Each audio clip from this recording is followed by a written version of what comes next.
Alhamdulillah Rabbil Alameen wassalatu wassalamu ala Sayyidina Muhammad wa alihi wa sahbihi ajma'in.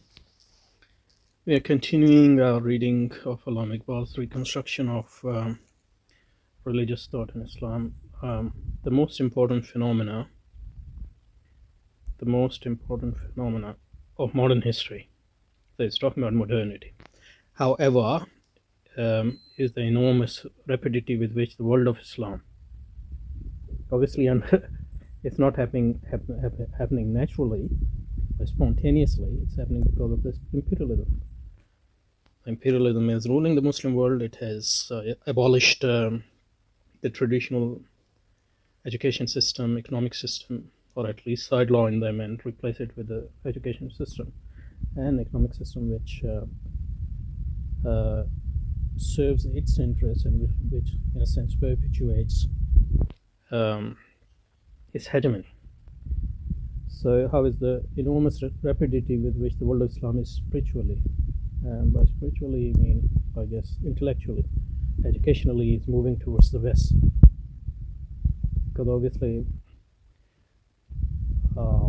there are many factors to that. First, people follow the powerful. A lot of people follow the powerful. Actually, the majority follow the powerful, those who are in the power, those who are, can distribute material advantages to them. And administratively and structurally, education system is very important.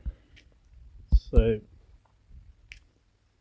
that's a unique thing in Islamic history as well, that despite the deviation of different empires, Umayyads, Abbasis and Osmanis, education system was always Islamic in a sense. But this is the first time that due to imperialism, the education system has been changed. The old education system has become irrelevant, or it has been sidelined, or it has been curtailed, and instead of it, the new education system serves the imperialists, serve them materially as well as intellectually and spiritually, because through that education system you are producing a new kind of person in Muslim land, the person who is intellectually subservient to modernity and its ideas, and it lacks the capacity to critically evaluate it, especially externally speaking. So Islamic world is a product of that system as well, but obviously it's not a deterministic system within the system. Some people, at least partially are able to transcend that system. Iqbal is one of them, but he's still hugely influenced by that system. So there's nothing wrong with this movement. As far as we are concerned, this movement is totally wrong. Its direction is wrong. Everything is wrong about it because it is the movement toward batil, falsehood, for European culture. Now, this is the second myth of Muslim modernism, and that's why he's saying there's nothing wrong with this movement. For European culture, and by European culture he means modern European culture. Modern Europe. He's not talking about Christendom. He's talking about modernity. There's nothing wrong in this movement for European culture on its intellectual side. It's only a further development of some of the most important phases of the culture of Islam. Now, this is as I said, the second founding myth of Muslim modernism, and that's why we call them Muslim modernism. So they have some attachment to Islam, but they are hugely impressed by modernism. And one of the reasons for that is that, for example, Iqbal views that modernity as at least part of it, or at least some stream, or at least some important streams of it, as the development of some of the most important phases of culture of Islam. He doesn't see it as absolute falsehood. So this is the second founding myth of Muslim modernism. The second founding myth of which is obviously an extension of and follows from the first founding myth we looked at yesterday.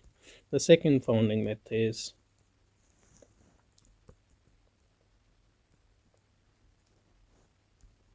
myth of Muslim modernism is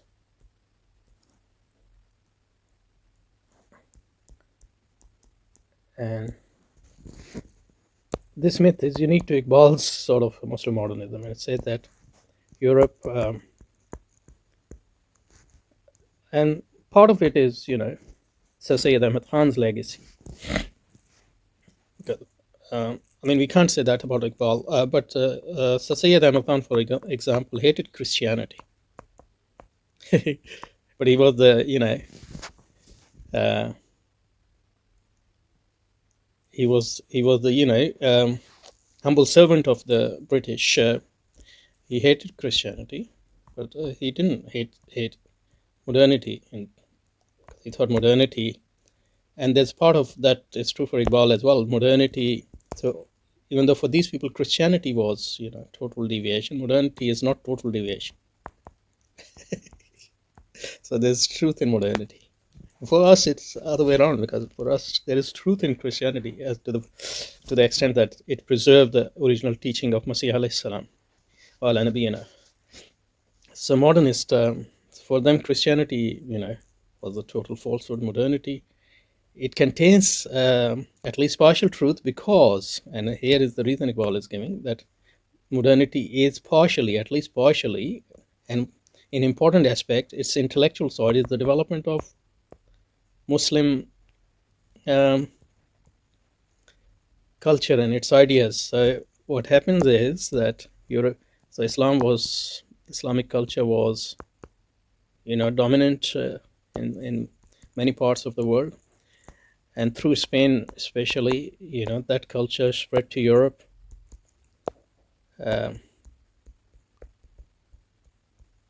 And part of that culture was developed by thinkers who opposed Christianity, Roman Christianity, and Christianity in its, and develop it into modernist ideas. So those modernist ideas, part of them, an important tradition within them, is actually the development of the Islamic. So to that sense, it is Islamic. So we don't have any problem taking it back, because it's our own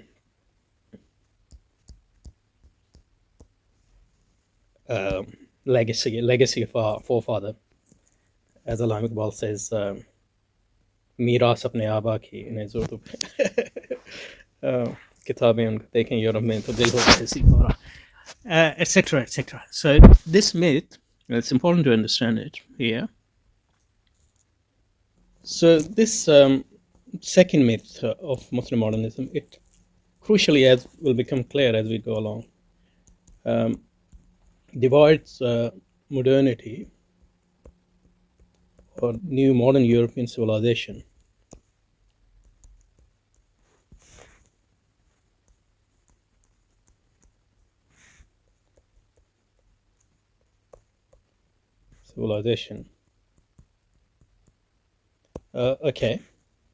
into exterior and interior. So that's the shining, dazzling external part. But there's an interior, which is its essence. And this interior is its intellectual side.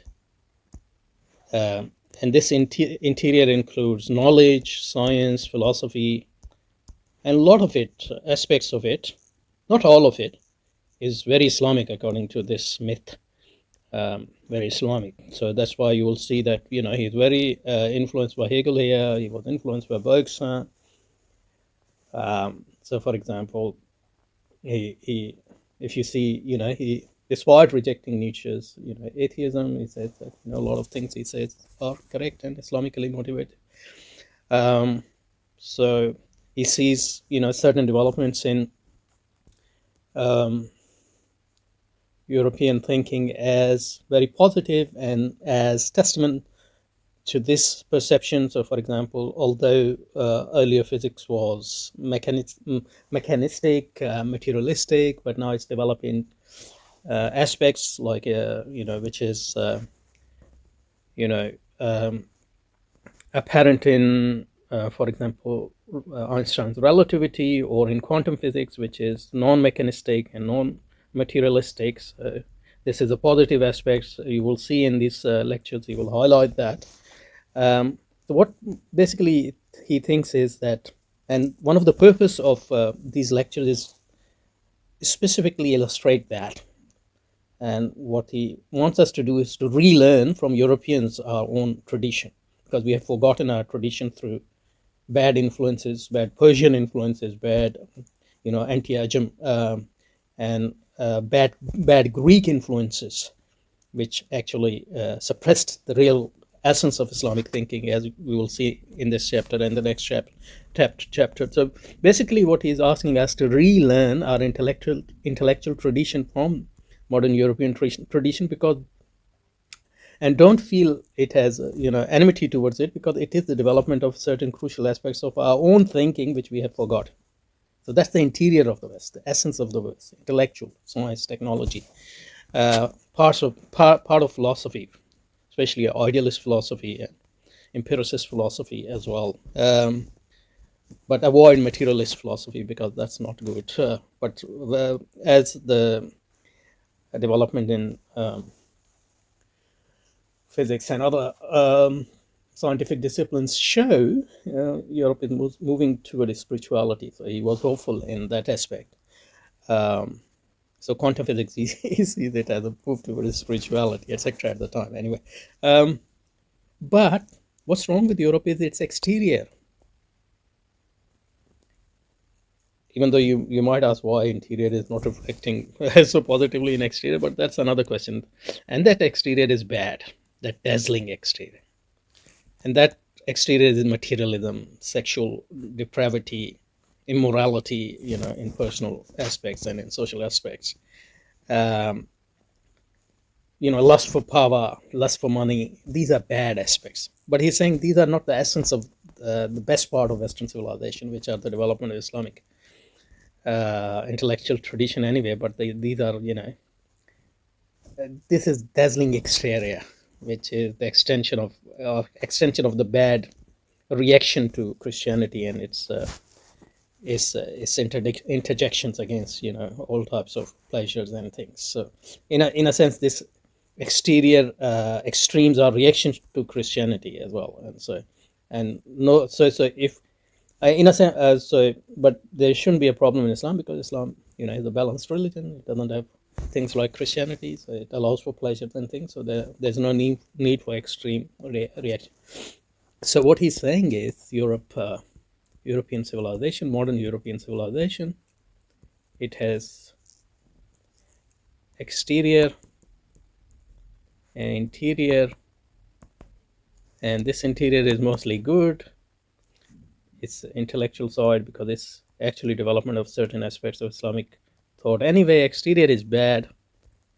That's lust for money, lust for power, lust for moral depravity, sexual depravity, and that's basically a reaction to